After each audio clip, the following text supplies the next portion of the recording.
SSC পরীক্ষার ফলাফল প্রকাশের পর হতাশার চিত্র দিনাজপুর শিক্ষা বোর্ডে। গত 15 বছরের মধ্যে সবচেয়ে কম পাশের হার এবারের এসএসসি ও সমমানের পরীক্ষায়, যার ফলে প্রশ্ন উঠেছে শিক্ষা ব্যবস্থা এবং ব্যবস্থাপনার মান নিয়েও। এই বছর এসএসসি পরীক্ষায় প্রতি 3 জনে 1 জন শিক্ষার্থী ফেল করছে। শুধু তাই না, জিপিএ 5 প্রাপ্তির হারও কিন্তু অনেক কমে গেছে। SSC 26 batch. আমরা কখনোই চাইবো না আমাদের স্টুডেন্টদের ক্ষেত্রে এমনটা হোক, বরঞ্চ আমরা চাইবো তোমরা যাতে এসএসসিতে শুধুমাত্র জিপিএ 5 না, তোমাদের কাঙ্ক্ষিত যেই নাম্বার 90, 95 এরকম মার্কস পেতে পারো। তো এই বছর তোমরা যাতে একদম শুরু থেকেই প্রিপেয়ার্ড থাকো, এজন্য তোমাদের জন্যই একটা মাস্টার প্ল্যান গোছাচ্ছি। তোমাদের মাঝে এখন 3 ক্যাটাগরির স্টুডেন্ট আছে। প্রথম ক্যাটাগরি, যাদের পড়াশোনা করে সিলেবাসটা শেষ, এখন রিভিশন দেওয়া লাগবে আর মডেল টেস্ট দেওয়া লাগবে। সেকেন্ড ক্যাটাগরি, সিলেবাস এখনো পুরোপুরি শেষ হয় নাই, তবে তুমি হালকা পাতলা পড়াশোনা করছো, টেস্টের জন্য হোক বা টেস্টের জন্য হোক। এখন সিলেবাসটা শেষ করা লাগবে এবং তারপর রিভিশন এবং model test. And third category, যারা এখনো পড়াশোনা স্টার্টই করো নাই, এখনো বাতাসে উঠতেছে। সো 3 ধরনের স্টুডেন্টের কথা মাথায় রেখেই আমরা আমাদের মাস্টার প্ল্যানটা গুছাইছি। তোমরা যারা আমাদের একাডেমিক প্রোগ্রামে ছিলা, আমরা কিন্তু 15ই জানুয়ারি থেকে তোমাদের একাডেমিক প্রোগ্রাম স্টার্ট করছি। এখানে প্রত্যেকটা চ্যাপ্টারের একদম বেসিক থেকে 100% প্রস্তুতি কিন্তু আমরা একসাথে নিচ্ছি। আমাদের একাডেমিক প্রোগ্রামটা এখনো চলমান, আরো বেশ কিছু চ্যাপ্টার বাকি আছে। তো আগামী 15ই সেপ্টেম্বর আমাদের একাডেমিক প্রোগ্রামটা শেষ হবে এবং 15ই জানুয়ারি থেকে 15ই সেপ্টেম্বর এই কয়টা দিনে আমরা তোমাদের এসএসসি সিলেবাসের প্রত্যেকটা চ্যাপ্টার পুরা 100% প্রস্তুতি তোমাদেরকে নিয়ে দিব। তো এখন বাকি হচ্ছে রিভিশন। 15ই সেপ্টেম্বর আমাদের একাডেমিক প্রোগ্রাম শেষ হলো, এবার রিভিশনের পালা। তোমাদের 25শে সেপ্টেম্বর থেকে শুরু হতে যাচ্ছে একটা জিনিস। এই জিনিসটা বলতে পারো যে আমাদের এসিএস এর সবচাইতে পপুলার কোর্স। কলেজেও ফার্স্ট ইয়ার সেকেন্ড ইয়ারে পড়াশোনা না করে হাজার হাজার শিক্ষার্থী, 30,000 35,000 শিক্ষার্থী একসাথে এই কোর্সটায় এইচএসসির প্রিপারেশন নেয় এবং এইচএসসিতে খুবই ভালো একটা কাঙ্ক্ষিত রেজাল্ট করে, তারপর অ্যাডমিশন টেস্টেও ভালো করে।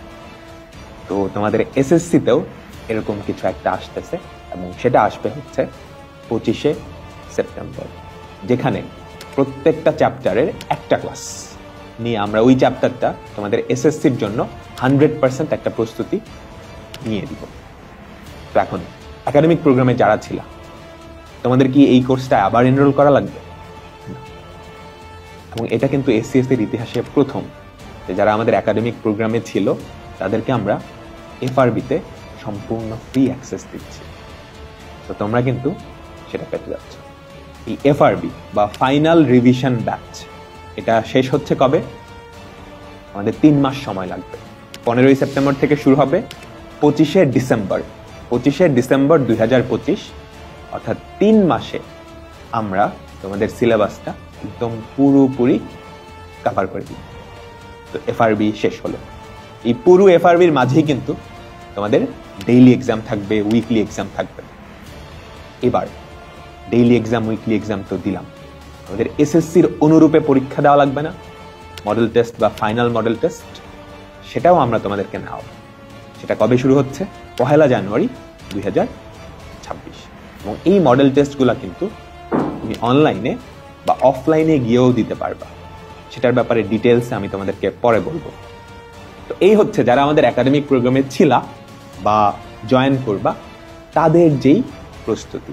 এবং এই প্রস্তুতিগুলো তুমি যদি কমপ্লিট করো, পরীক্ষা যেমন হোক, মানে প্রশ্ন যেমন হোক, যত কঠিনই হোক না কেন, খাতা যেভাবে দেখো, ডাজন্ট ম্যাটার, আমরা তোমাদেরকে এমনভাবে প্রস্তুত করে দেবো। তুমি এমনভাবে লিখবা যাতে করে টিচারকে তুমি নাম্বার না কাটার, মানে নাম্বার কাটার সুযোগই দিবা। বুঝতে পারছো?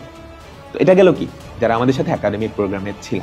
এবার যারা একাডেমিক প্রোগ্রামে ছিল না, যদি তোমার প্রিপারেশন খুবই ভালো হয়, এখন জাস্ট রিভিশন, তাহলে তো একাডেমিক প্রোগ্রামে ভর্তি হওয়ার দরকার নেই। তুমি রিভিশন দেওয়ার জন্য এই এফআরবি কোর্সটায় ভর্তি হয়ে যেতে পারো। এফআরবি কোর্সটার ভর্তি কিন্তু এই কিছুদিনের মধ্যেই ওপেন হয়ে যাবে। আমাদের ক্লাস শুরু হবে 15ই সেপ্টেম্বর, হ্যাঁ, কিন্তু ভর্তি কিন্তু জুলাইয়ে স্টার্ট হয়ে যাবে। কেন এত দিন? তাহলে কি করব? তুমি এই টাইমটায় আমাদের গত বছরের যে এফআরবি ব্যাচটা ছিল সেই ব্যাচের আর্কাইভ ক্লাস অর্থাৎ রেকর্ডেড ক্লাসগুলা তুমি কিন্তু আর্কাইভ হিসেবে পেয়ে যাবা, ঠিক আছে? সো টেস্ট পরীক্ষা বা প্রি টেস্ট পরীক্ষা রিভিশন ম্যাটেরিয়াল হিসেবে তুমি ওই ক্লাসগুলা দেখতে পারো। আর 15ই সেপ্টেম্বর থেকে লাইভ ক্লাসটা শুরু হবে। তার পরবর্তীতে তুমি এফআরবি লাইভ ক্লাস করলা, ফাইনাল মডেল টেস্ট দিলা, 100% প্রিপারেশন নিয়ে এসএসসিতে ফাটাই দিতে পারবে। আর যাদের প্রিপারেশন মোটামুটি বা বেশ উইক, তোমরা চাইলে একাডেমিক প্রোগ্রাম বা এফআরবি দুইটাই নিতে পারো। একাডেমিক প্রোগ্রাম নিলে তুমি এক্সট্রা কি পাবা? এক্সট্রা পাবা হচ্ছে আমাদের এই যে জানুয়ারি 15 থেকে সেপ্টেম্বর 15 আমরা কিন্তু লম্বা একটা সময় ধরে প্রত্যেকটা চ্যাপ্টারের ডিটেইলস ক্লাস করাইছি, পরীক্ষা নিছি, প্রিপারেশন বুক দিছি, এই সবগুলা কিন্তু তুমি পেয়ে যাবা। সাথে এফআরবিটাও কি ফ্রিতেই অ্যাক্সেস পেয়ে যাবা, বুঝছো? আর তুমি যদি শুধু এফআরবি নাও তাহলে তো গত বছরের আর্কাইভ ক্লাসগুলা এন্ড এই বছরের যে লাইভ ক্লাসটা সেটা হবে, সেটার মাধ্যমে তোমার প্রিপারেশনটা একদমই পূর্ণ। তো এখন তুমি কোনটা নিবা এটা তোমার ডিসিশন, একাডেমিক প্রোগ্রাম নাকি এফআরবি। দুটাই কিন্তু উইন উইন। তুমি যদি একাডেমিক প্রোগ্রাম নাও এফআরবিও সেম সাথে মানে একই সাথে পেয়েই যাবা। আর শুধু এফআরবি নিলেও কোনো অসুবিধা নাই। বললামই তো এইচএসসিতে এবছর 33,000 শিক্ষার্থী তাদের এইচএসসির প্রিপারেশন নিয়েছে এফআরবি কোর্সের মাধ্যমে। সেখানে দেশের টিচার প্যানেল তো ছিলই, আর তোমাদের টিচার প্যানেল হিসেবে কারা থাকছে সেটা তো একটা সারপ্রাইজ থাকবেই। তো এই বছর এসএসসি রেজাল্ট ফল করছে, হ্যাঁ, প্রিপারেশন এমন হওয়া উচিত যাতে করে রেজাল্ট ফল করুক, কোয়েশ্চেন কঠিন হোক, খাতা কঠিনভাবে দেখুক, এটা আমার ম্যাটার করে না। Higher maths, general maths, physics, chemistry, biology এগুলা কিন্তু পাক্কা মার্কস। তুমি ভুল না করলে এখানে টিচার কাটবে না, নাম্বার কাটার সুযোগই পাবে না। তো তোমাকে এমনভাবেই প্রিপারেশনটা নিতে হবে যাতে করে ওই সুযোগটাও তুমি না দাও। আমরা তোমাকে ঠিক এমনভাবেই প্রিপারেশনটা নেওয়া। সো দেখা হচ্ছে। এখন ভয় পাওয়ার সময় না, এখন ভয় পাওয়ার সময় না। ভয় পেয়ে তুমি যদি চিন্তা করে পড়াশোনা না করো সেটা কিন্তু মোটেও ভালো হবে না। এখন সময় হচ্ছে অ্যাকশন নেওয়া, পড়াশোনা করা। So get ready.